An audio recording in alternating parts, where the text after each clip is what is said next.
अस्सलाम वालेकुम गाइस, कैसे हैं आप सब। उम्मीद करती हूँ आप सब ठीक होंगे और आप सबकी दुआ से हम भी बिल्कुल ठीक ठाक हैं। आज सुबह जब गार्डन में देखा तो बारिश हो रही थी। दिन की शुरुआत ही बारिश से हुई। आगे देखते हैं दिन कैसा जाता है। एक दिन देखते हैं तो बारिश होती है, एक दिन देखते हैं तो सूरज निकला होता है। और फिर जब बारिश हो रही होती है सुबह सुबह तो फिर दिन इतना डल सा जाता है कि आज तो बारिश होती रहेगी। और फिर जब सूरज निकला होता है तो दिन ऑलरेडी इतना अच्छा, दिन की प्लानिंग हो जाती है, आज ये काम करेंगे ये काम करेंगे। फिर मैं नीचे आई, नाश्ता बनाया, बच्चों को नाश्ता दिया, फ्रेंच टोस्ट बना के दिया और साथ अपनी चाय रख ली कि अगर ये जो भी लेफ़्ट ओवर होगा वो फिर मैं खाऊंगी। वो ऑब्वियसली माँ को ही खाना पड़ता है। फिर बच्चों को छोड़ने गए और वहाँ पे भी इतनी लंबी क्यू और साथ में बारिश में मैं खड़ी होकर वेट कर रही थी।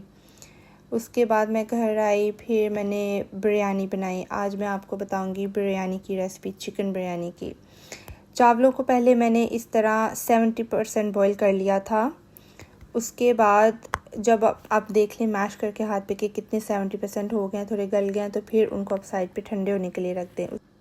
और फिर ये यहाँ पर मैंने अनियन काट के रखे थे, टमाटर रखे थे, जिंजर गार्लिक पेस्ट का बॉक्स, उसके साथ मशरूम बिरयानी का मसाला पैकेट, और साथ में मैं चिकन बिरयानी मोस्टली बनाती हूँ सिर्फ चिकन ड्रम स्टिक की।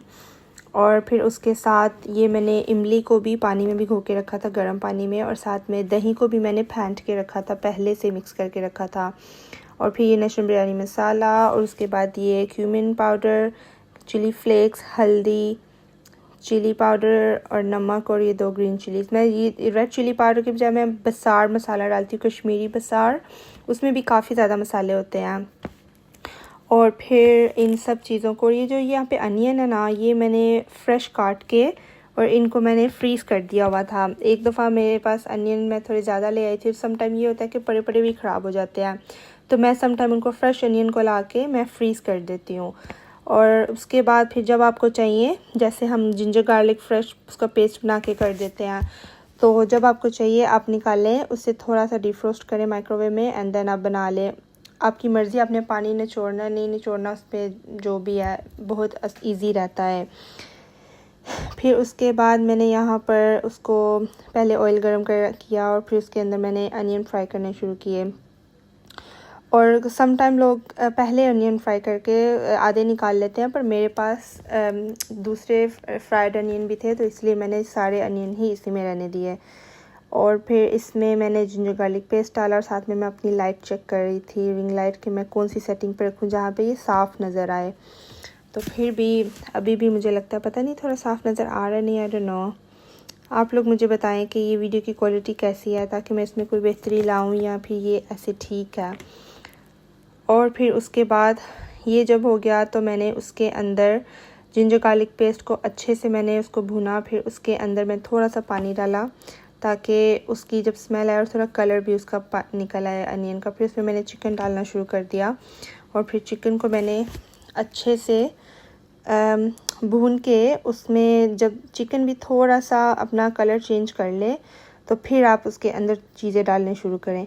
और यहाँ पे ये जो चम्मच था, ये खाना बनाने वाला, मुझे इसकी आदत नहीं है, पता नहीं लोग कैसे बना लेते हैं, तो ये पता नहीं मैंने क्यों पकड़ा और मैंने इसमें शुरू किया। और मेरे से तो, एक तो मेरे हाथ की कलाई में बहुत प्रॉब्लम है कई सालों से, मेरे से खाना भी समटाइम नहीं बनता, और ये तो बहुत ही ज़्यादा मुझे मुश्किल दे रहा था। तो फिर मैंने सोचा कि मैं इसे चेंज कर ही लूँ। तो फिर मैंने फ़ौरन अपना रेगुलर जो मैं यूज़ करती हूँ, ये लकड़ी वाला, फिर मैंने उसको निकाला और मैंने इसको यूज़ किया, और इससे मच बेटर मैं मिक्स कर पा रही थी। उसके बाद मैंने इसके अंदर, जब मैंने इसको ये थोड़ा भुन गया, इसने कलर चेंज कर लिया, तो फिर मैंने उसके अंदर टमाटर का पेस्ट डाल दिया और साथ ही अपने थोड़े मसाले डालने शुरू किए। और मैंने इसको बिल्कुल पेस्ट नहीं बनाया था टमाटर का, मैंने इसको 1-2 चक्कर दिए थे, और फिर मैंने उसके बाद इसमें मसाले डाले, और उसमें थोड़ा थोड़ा टमाटर मोटे भी थे बीच में। मसालों के बाद जो मैंने आपको बताए थे, उसके साथ मैंने पेपरिका पाउडर भी बाद में डाला था थोड़े कलर के लिए। और क्योंकि मुझे बिरयानी मसाला इतना ज़्यादा पसंद नहीं है, क्योंकि मुझे फ़ील होता है कि वो बहुत हैवी होती है, तो इसीलिए आप अपने अगर नॉर्मल मसाले भी डालें और बिरयानी मसाला भी टेस्ट के लिए डालें, तो फिर भी वो आपको उस तरह का टेस्ट देता है। अगर आप बहुत ज़्यादा बिरयानी मसाला ही सिर्फ डाल दें तो वो आपको वो टेस्ट भी आता है, लेकिन बहुत हैवी हो जाता है। उसके बाद आप ज़्यादा खा नहीं पाते हैं, अपने इंजॉय नहीं कर पाते, मुझे लगता है ऐसा। आगे सबकी अपनी डिफरेंट चॉइसेस होती हैं। फिर जैसे कि मैंने आपको बताया था पेपरिका पाउडर डाला, फिर मैंने इसके अंदर योगर्ट भी डाली जो मैंने बिल्कुल पहले से मिक्स करके रखी थी, ताकि इसकी जो लम्स हैं वो बिल्कुल ख़त्म हो जाए। और फिर मैंने इसको हल्के हाथ से मैंने इसको अच्छे से मैंने मिक्स किया और इसको अच्छे से भुना, ताकि सारे मसाले और योगर्ट भी पूरा मिक्स हो जाएं। और फिर जब योगर्ट अपना पानी छोड़े और उसको भी मैंने अच्छे से भुना, और जब इसने अपना पक के थोड़ा कलर चेंज कर लिया जैसे कि ये है, फिर मैंने इसके अंदर थोड़ा ये इमली डाली जो मैंने भिगो के रखी थी। कुछ लोग इसकी गुठलियाँ निकाल के डालते हैं, पर हमें उसके साथ पसंद है। जैसे अगर आप हर तरह के चावल खाते हैं और वो आसानी से खाई जाते हैं, पर बिरयानी एक ऐसी चीज़ है जब तक आपके मुंह में कुछ अटके ना और आप उसमें पोस करके बिरयानी में से मुंह में से कुछ निकाले ना, जैसे कि इलायची आ जाती है, इमली आ जाती है, आलू बहारे की वो चीज़ आ जाती है, तो फिर उसको बिरयानी कौन कहेगा। अगर सब कुछ बीच में एक पोज आना लाजमी है तभी वो बिरयानी कहलाएगी, इसीलिए वो बिरयानी है, डिफरेंट है। मसर चावल, दाल चावल और हर चीज़ में जो भी हम खाते हैं हम आराम से खाई जाते हैं उसको। सो बेसिकली जब इसमें आप देख सकते हैं कि चिकन भी मेरा गल चुका है, और फिर उसके अंदर फिर मैंने थोड़ी सी दो मैंने हरी मिर्ची रखी थी वो मैंने डाली।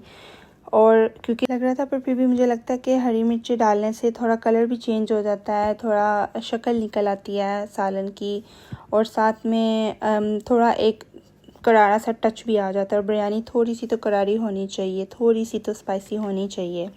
और फिर उसके बाद मैंने ये लवाजमात तैयार किए, बिरयानी के ज़ेवरात तैयार करके रखे, जैसे कि धनिया, पुदीना, फ्राइड अनियन, टमाटर और फ्रेश लेमन। मैंने सब कुछ फ्रेश काट के रखा था सिवाय फ्राइड अनियन के, वो मैं बाज़ार के ही लाती हूँ बॉक्स में। और फिर मैं इसकी लेयरिंग करने के लिए सबसे पहले मैंने नीचे सालन की तह लगाई, फिर उसके बाद मैंने चावलों की जो मैंने 70% बॉईल करके रखे थे, फिर मैंने उसकी एक लेयर बनाई। उसके ऊपर मैंने थोड़े से जो लवाजमात रखे थे, धनिया, पुदीना और टमाटर और लेमन, वो मैंने डाला। फिर बिल्कुल थोड़ा थोड़ा आपने डालना है कि वो बिल्कुल नीचे भी उसका टेस्ट आए, और जब वो ऊपर भी करें तो टेस्ट आए, और ऊपर के लिए भी आपने रखना है। फिर उसके बाद फिर मैंने एक सालन की लेयरिंग की जो मैंने इसके लिए तैयार की थी, और मुझे लगता है कि मुझे किसी बड़े बाउल में डालना चाहिए था, और पता नहीं क्यों मैंने जल्दी में बिल्कुल प्लेट में ही डाल दिया उसको, वो बाहर भी निकल रहा था। जब आप सम टाइम रश में काम करते हैं आपको पता नहीं चलता कि आपने क्या करना है, बस कहते हैं काम हो जाए हमारा। जितनी आप जल्दी करने की कोशिश करते हैं काम उतना ही लंबा हो जाता है आपका। इसीलिए लाइफ में हर चीज़ ठंडी करके खानी चाहिए और रुक रुक के खानी चाहिए, और किसी भी चीज़ में जल्दी नहीं करनी चाहिए, इंतज़ार करना चाहिए। सो बेसिकली फिर मैंने उसकी लेयरिंग करती गई, और बाकी का जो बचा था मैंने उसको डाल दिया। मैंने कहा अब तुम तो अंदर जाओ भाई, अब तो बस हो गई है मेरी प्लेट पकड़ पकड़ के।